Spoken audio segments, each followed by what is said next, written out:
Hello guys, welcome back to my channel Learn with Vishwa. So today we are going to study about a bio topic, the first chapter, the living world. So by listening this chapter's name, a question suddenly arises into mind that what is living? पहली बात तो ये what is living? Living होता क्या है? ठीक है.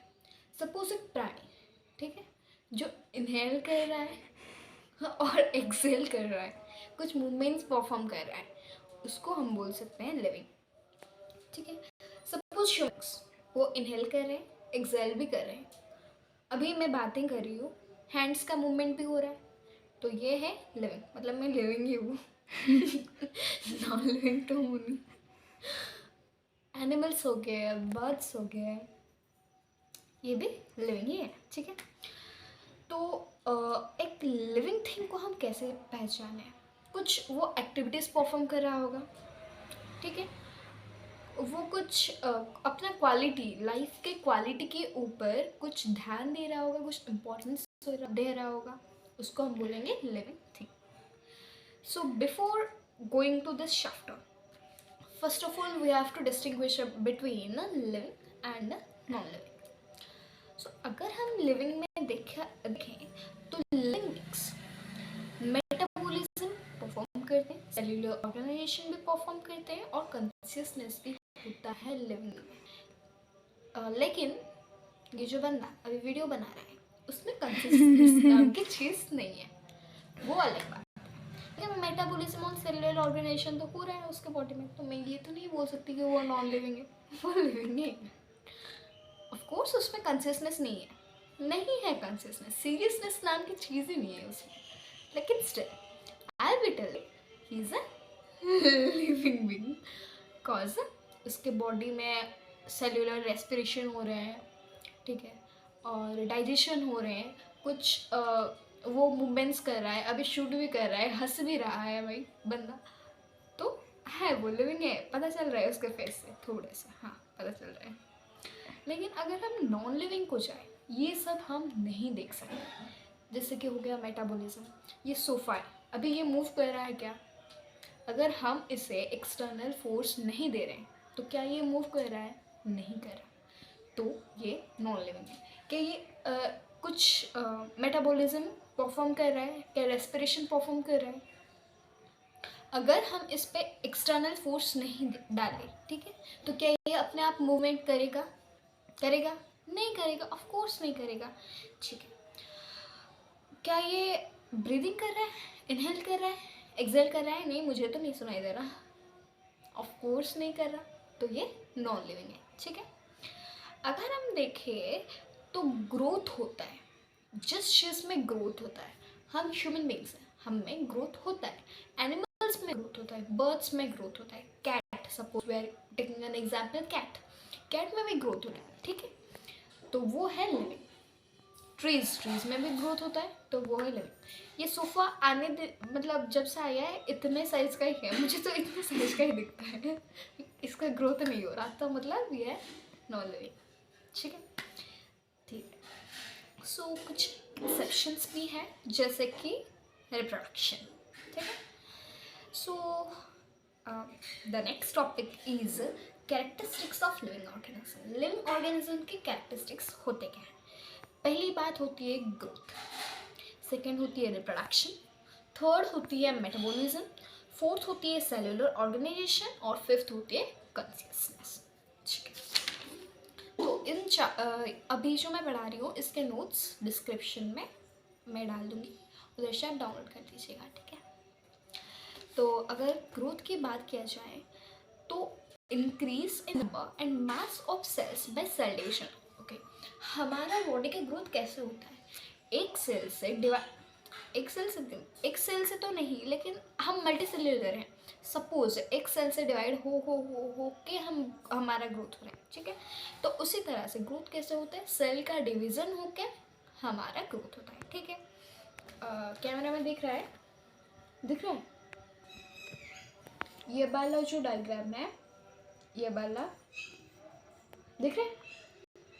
तो ये सेल डिवीज़न का है.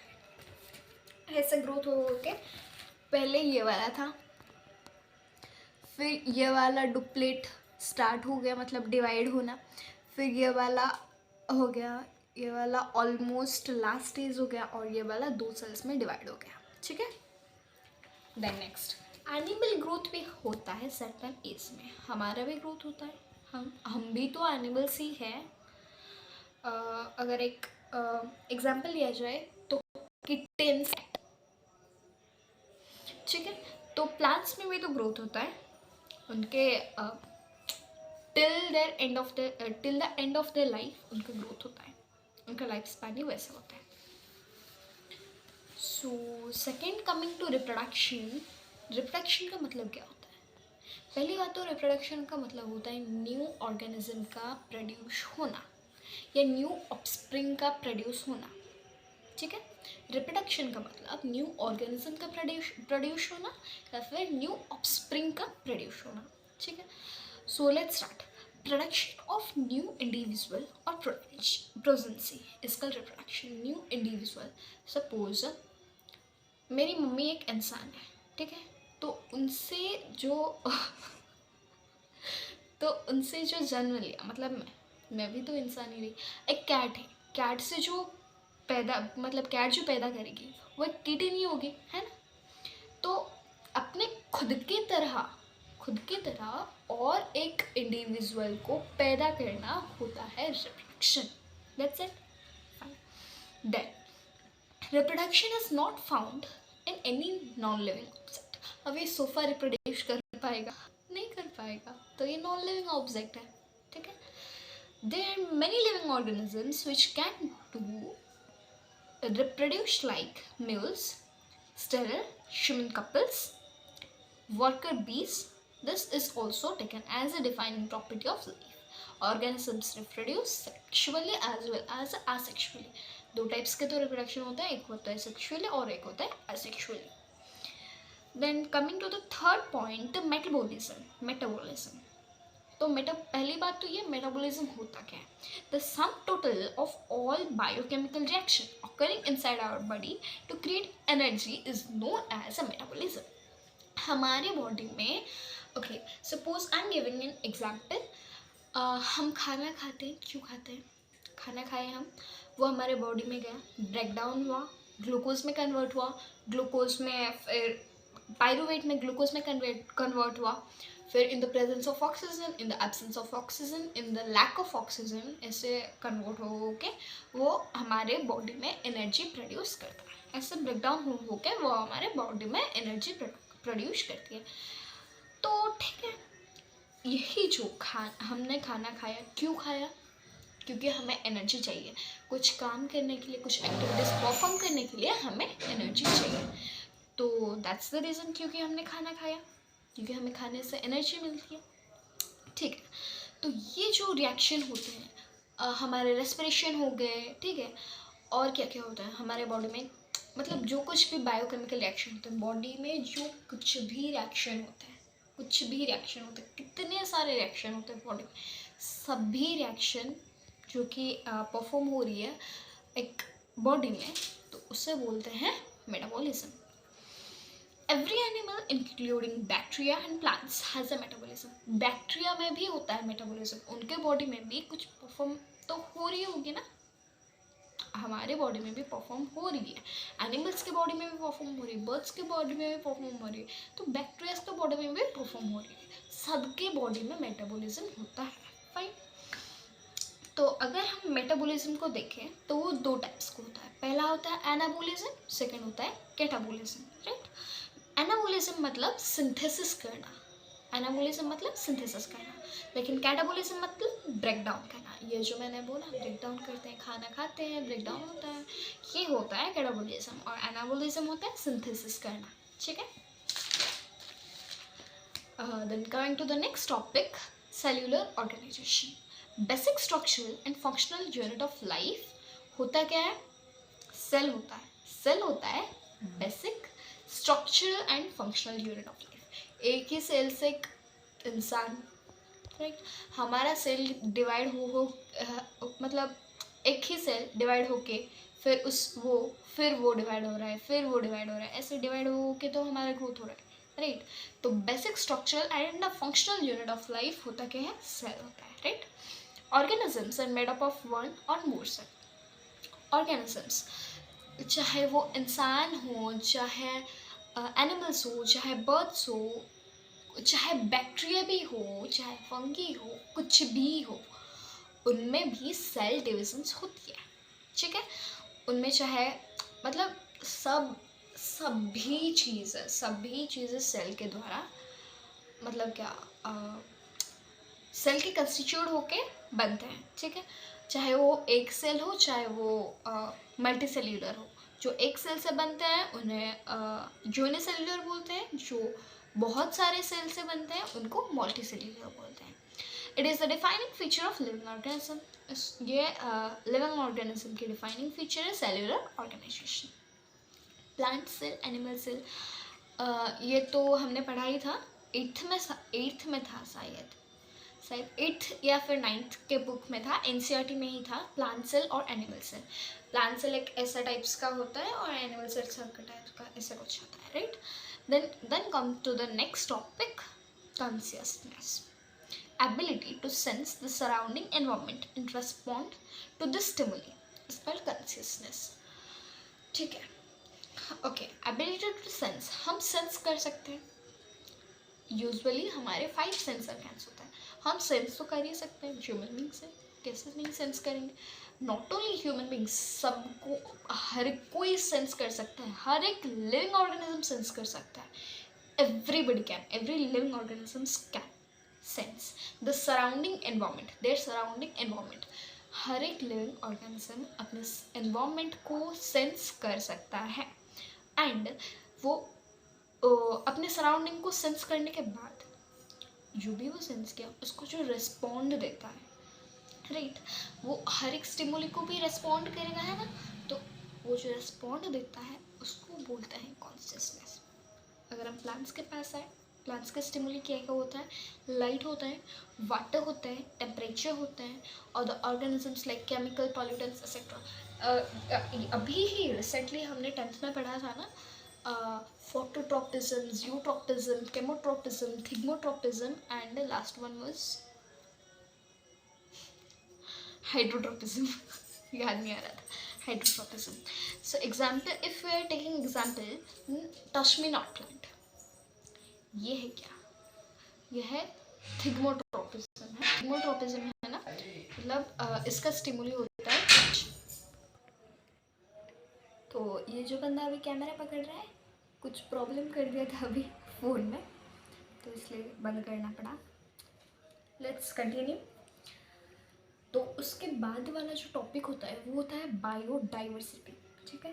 बायोडाइवर्सिटी का मतलब, बायोडाइवर्सिटी ऐसा तो जानने में यार, बायोडाइवर्सिटी यार, हम 11th में आके इतना बड़ा चैप्टर, ये वो, दिमाग हिला देने लगा।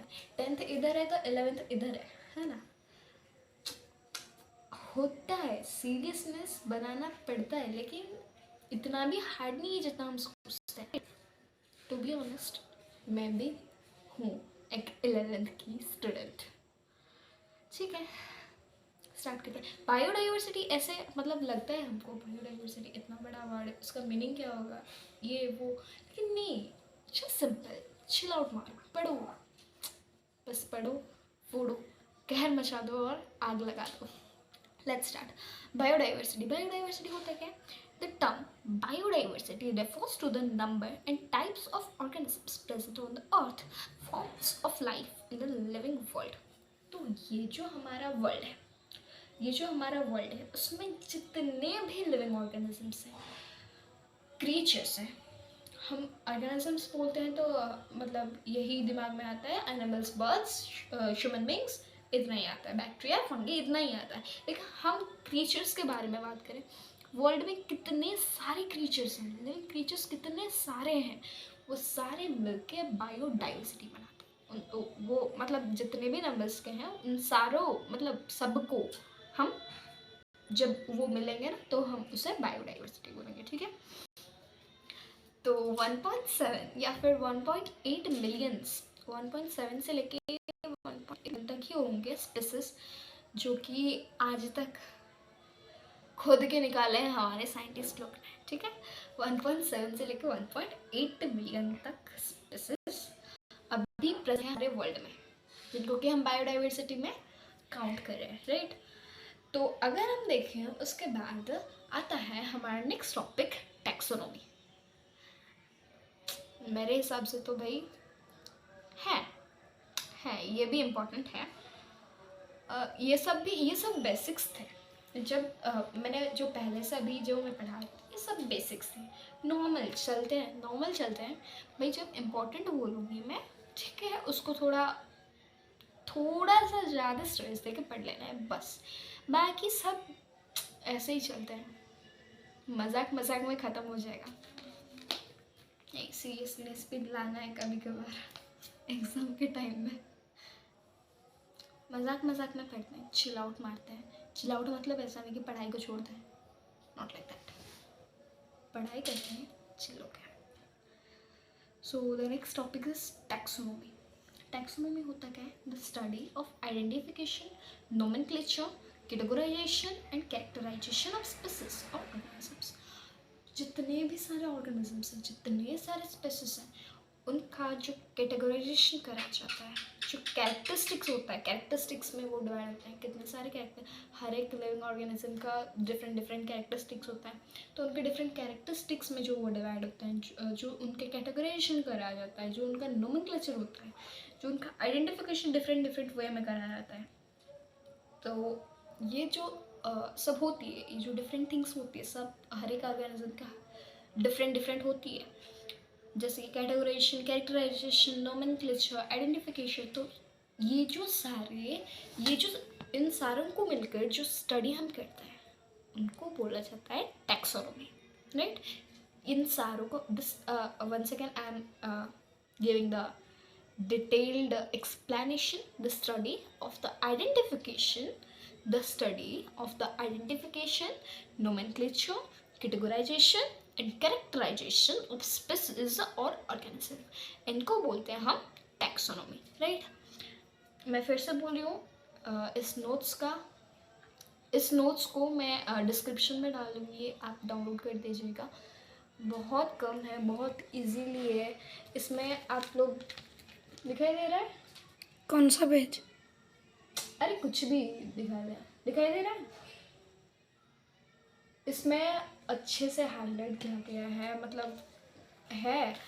मतलब सारे इम्पोर्टेंस ही है, जो इधर भी इम्पोर्टेंट है, लिखा गया है ऊपर इम्पोर्टेंट, हर एक इम्पोर्टेंट टॉपिक से लिखा गया है। ये नोट्स डिस्क्रिप्शन में डाल दूँगी, चाहोगे तो डाउनलोड कर सकते हो। So coming to the next topic, systematics क्या होता है? टैक्सोनॉमी तो समझ गए, लेकिन सिस्टमेटिक्स होता क्या है? So systematic is derived from a Latin word systema. Systematics कहाँ से आया? एक लैटिन वर्ड से है जिसका नाम है सिस्टेमा। लैटिन वर्ड है सिस्टेमा, विच रेफर्स टू सिस्टमेटिक्स। मतलब जो सिस्टम है उसका मतलब क्या होता है? Systematic arrangement of organisms. कितने सारे ऑर्गेनिजम्स है भाई, इनको सिस्टम में तो अरेंज करना ही पड़ेगा। इतने सारे लिविंग क्रिएचर्स हैं। अभी तो हमने पढ़ा 1.7 से लेकर 1.8 तक के स्पीसीज हैं, 1.8 मिलियन तक के स्पीसीज हैं, जो कि साइंटिस्ट ने अभी तक डिस्कवर कर रखा है। तो इनको हर एक ग्रुप में भी तो रखना चाहिए। इतने सारों को इतने सारे नेम्स में भी तो हम नहीं बुला सकते ना। तो इन सबको एक सिस्टमेटिक अरेंजमेंट में रखने को हम बोलते हैं सिस्टमेटिक्स। सो स्टॉप कर दे, वेरी गुड, ऐसे करता रहे। कैमरा को तो किस दिन बंद ही करेगा, ये मुझे पता है भाई, तो करता रहे। फिर आता है सिस्टमेटिक्स। हम सिस्टमेटिक्स के बारे में डिस्कस कर रहे थे। Systematics is another branch of science that includes the study of classification, nomenclature, identification, evolutionary history of an organism. ये भी वही होता है, study of classification, nomenclature, identification, evolutionary history of organism. इसको हम बोलते हैं systematics, जो कि another branch of science है, साइंस के और एक ब्रांच है, ठीक है। So, Linus used Systema Naturae as the title of his book publication. ये important है, ये इम्पोर्टेंट है. Linnaeus use systema naturae. उनका बुक का टाइटल था systema naturae, right. Then the next topic, that's identification. ठीक है. आइडेंटिफिकेशन होता क्या है? It is the method of identifying the organisms and comparing its similarities and dissimilarities with other known organisms. ये है मेथड. आइडेंटिफिकेशन क्या होता है? Identifying the organisms and comparing the similarities dissimilarities with other known organisms. एक क्या हुआ? Notes दिखाना भूल गई. क्या दिखाओ नोट्स में? पहले जो दिखाता था हर वक्त ये भूल गया. थोड़ा अच्छे से दिखाना. 10 रुपये दे के दिखाने को बोला.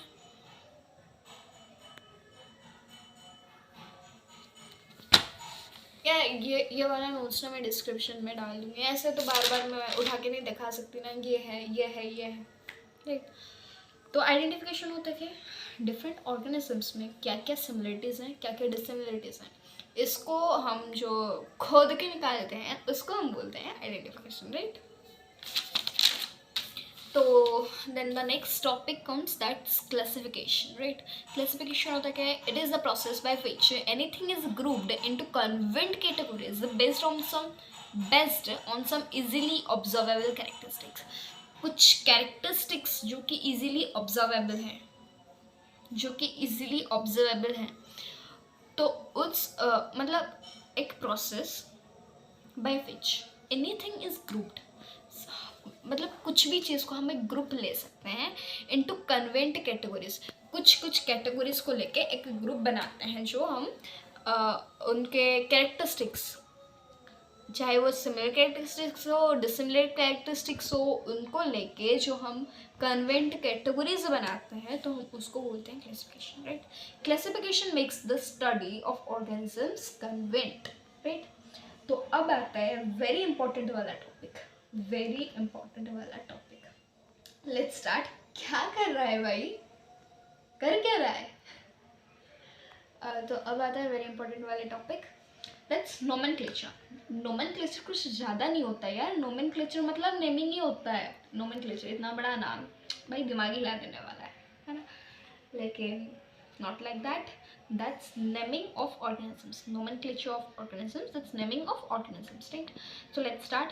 बिना टाइम गवाए हम शुरू करते हैं. अभी तक तो मैंने शायद 20 मिनट्स गवा दिए होंगे, है ना. हाँ, वेरी गुड. 22. यही तो है जो मुझे समझ आता है. इतना टाइम गवा मत, ठीक है. So let's start. Process of naming of living organisms. हर एक लिविंग ऑर्गेनिजम्स को एक नाम दिया जाता है. सपोज भी मैं बोलूँगी मैंगो. मैंगो अगर मैं कहीं भी जाके फॉरेन में बोलूँगी, कहीं भी चली जाओ वर्ल्ड के में कहीं भी, तो मैंगो, हाँ इंग्लिश कुछ लोगों को समझ में जिधर जाना मेरे को लेके जाना. भाई तो चुप रहो, मुझे पढ़ाने दो पहले यार. Shut up. तो अगर मैं मैंगो बोलूँ तो मतलब होंगे कुछ रीजन के लोग होंगे जो समझ पाएंगे इंग्लिश. अगर मैं आम बोलूँ तो हर एक रीजन के लोग समझ नहीं पाएंगे. तो हर एक चीज़ के एक साइंटिफिक नेम्स होते हैं जिसके द्वारा, मतलब जो कि साइंटिस्ट के द्वारा बनाया गया है, जिसके द्वारा हम किधर भी जाके बोल रहे हैं वही वो सेम चीज़ को ही वो डिफाइन करेगा, राइट. हम समझ सकते हैं वो चीज़ है क्या. कहीं पे भी वर्ल्ड के कहीं भी चले जाए हम, अगर वो हम साइंटिफिक वाला नेम जो होता है अगर हम उससे बोलेंगे, बायोलॉजिकल नेम भी हम उसे बोलते हैं, राइट. हाँ, बायोलॉजिकल नेम भी बोलते हैं.